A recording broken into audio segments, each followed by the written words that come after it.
Ang mabibigay ko lang na advice sa mga young professionals na kagaya ko, or sabihin natin na student pa lang kayo, nagpaplano kung ano yung mga pwede nyo maging side hustles. So I highly recommend maging isa kayong financial advisor. Bakit?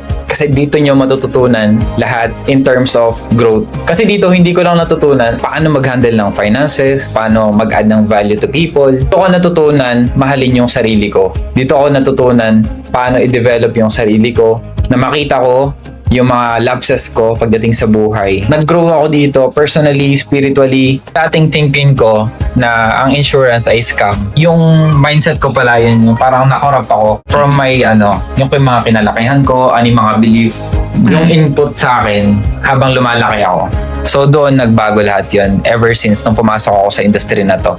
So if you want to grow more in terms of your finances, your personal self, your spiritual self, and kung gusto mong i-improve pa yung maraming aspect ng buhay mo, I highly suggest pasukin yung industry ng pagiging financial advisor.